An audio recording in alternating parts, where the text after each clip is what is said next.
అండి నమస్తే, welcome to our channel easy kitchen tips. ఈరోజు మన టిప్స్ అయితే మనం రోజు చేసే పనుల్లో చాలా హెల్ప్ అవుతాయండి. అలాగే మనకి టైం అండ్ మనీ కూడా సేవ్ చేసుకునే టిప్స్ అనమాట. టిప్స్ నచ్చితే తప్పకుండా లైక్ వేయండి, మర్చిపోద్ది. వీడియో చూసిన తర్వాత ఫస్ట్ టైం మన ఛానల్ విజిట్ చేస్తుంటే ఇలాంటి యూస్ఫుల్ టిప్స్ కోసం సబ్స్క్రైబ్ చేయండి ఫ్రెండ్స్.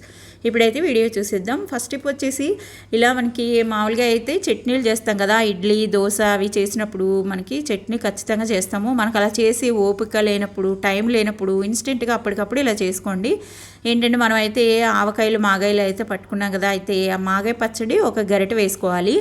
దాంట్లోకి మేగడ పెరుగు ఉంటుంది కదా, అది 2 గరిటెలు వేసుకోవాలి. ఇలా వేసి ఆ రెండింటిని బాగా కలిపేస్తే చక్కగా కమ్మగా పుల్ల పుల్లగా కారం కారంగా చాలా బాగుంటుంది. మనకి నోరు బాగలేనప్పుడు కూడా చట్నీగా ఇలాంటిది చేసుకొని తింటే కూడా ఇన్స్టెంట్గా చాలా బాగుంటుందండి. ఇలా చిన్నప్పుడు మేము తినేవాళ్ళం, బాగుంటుంది. మనకి మేగడ పెరుగు అన్నాను ఎందుకంటే మేగడ పెరుగు అయితే కమ్మగా ఉంటుంది అనమాట. మనకి పిల్లలకి కలిపేటప్పుడు అయితే కానీ ఇంకొంచెం ఘాటు ఎక్కువ ఉంది అనిపిస్తే పచ్చడి ఇంకో గరిటె పెరుగు వేసుకోవచ్చు. ఇలా కలిపేసి పెట్టండి, టైం వేస్ట్ అవ్వదు. ఇంకా నెక్స్ట్ టిప్ అండి, మనకి పచ్చడి అయితే ఎక్కువ మొత్తంలో ఇలా పెద్ద డబ్బాల్లో కానీ జాడీల్లో కానీ పెట్టుకుని ఉంటాం కదా, అయితే అది మనం తీసినప్పుడు కొంచెం తెలియకుండా చేసే చిన్న చిన్న మిస్టేక్స్ వల్ల పచ్చళ్ళు సంవత్సరం అంతా ఉండాల్సిన పచ్చడి పాడైపోతూ ఉంటుంది. ఇలా అవ్వకుండా పచ్చడి తీసే స్పూన్ ఏదైతే ఉందో అది మనం కడిగి తుడిచిన తర్వాత కూడా ఇలా ఒకసారి స్టవ్ ఆన్ చేసి వేడి చేయండి. వేడైన స్పూన్ని పక్కన పెట్టేసి చల్లారనివ్వండి. ఇలా చల్లారిన తర్వాత ఆ గరిటెతోటే పచ్చడి తీయాలన్నమాట.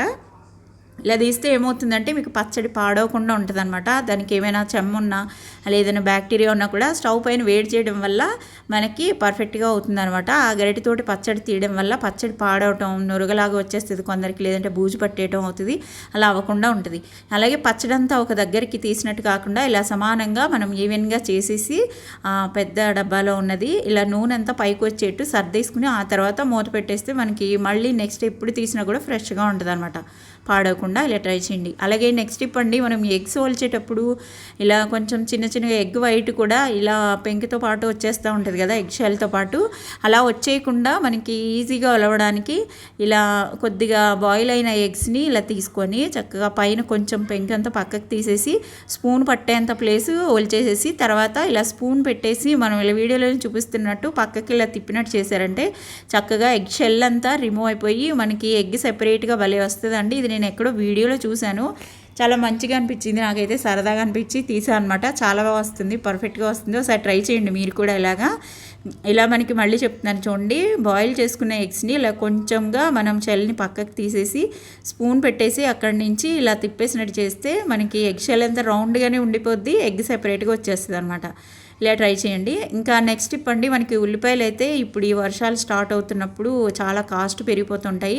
మనం ఎక్కువ మొత్తంలో ఒక 5 కేజీస్ 10 కేజీస్ అయినా తెచ్చుకుని స్టోర్ చేసుకుంటాం కదా, అవి కూడా పాడైపోతుంటాయి. అలా పాడవకుండా ఉండాలంటే టిప్స్ ఏంటంటే, మనకి ఉల్లిపాయల్లో ఉన్నవి ఇలా పైన అంతా తొక్క ఊడిపోయిన ఉల్లిపాయలు ఉంటాయి కదా, లేదా కొంచెం మెత్తబడిన ఉల్లిపాయలు కానీ అవన్నీ సెపరేట్గా పక్కకు తీసి పెట్టేసి వాటిని ఏం చేయాలంటే ఈ ఉల్లిపాయలు అన్నీ బుట్టలో వేసి పెట్టుకుంటే వాటి పైన పెట్టాలి. పైన పెడితే మనం అవి ఫస్ట్ వాటిని వాడేసుకోవచ్చు అనమాట. అవి అడుగును ఉండిపోయినాయి అనుకోండి, మనకి అడుగును పాడైపోయి పక్కన ఉన్న 2-3 ఉల్లిపాయలను కూడా పాడు చేస్తాయి. అందుకని వాటిని సెపరేట్గా తీసి ఫస్ట్ అవి వాడేసుకోవాలి. తర్వాత మనకి న్యూస్ పేపర్ని తీసి ఇలా చిన్న చిన్న బాల్స్గా చేసేసుకోండి.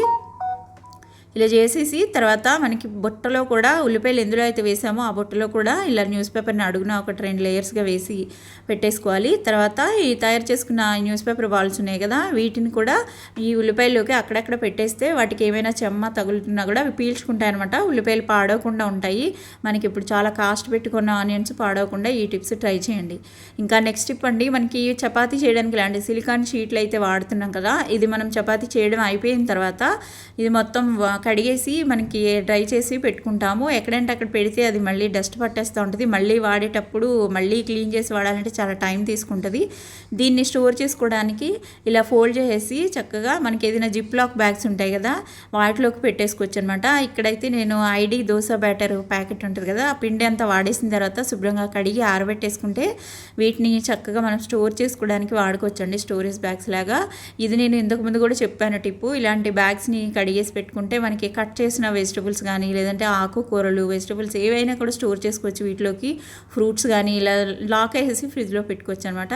అయితే ఈ బ్యాగ్ని మనం ఇలా దీంట్లోకి పెట్టేసుకుని ఈ బ్యాగ్లోకి ఈ చపాతీ షీట్ని పెట్టేసి లాక్ చేసేసుకొని కావాల్సినప్పుడు మనం తీసుకుని వాడుకోవచ్చు. అలాగే మనకి ఈ టీ పొడి ఇది తెచ్చుకున్నవి టీ పౌడర్ తెచ్చే బ్యాగ్ కూడా ఇవి ఇలాంటి బ్యాగ్స్ అయితే కానీ వాటికి కూడా జిప్ లాక్ ఉంటుంది. దాంట్లో కూడా ఇలాగే మనం స్టోర్ చేసుకోవడానికి వాడుకోవచ్చు. టిప్స్ నచ్చితే లైక్ చేయండి. బాయ్.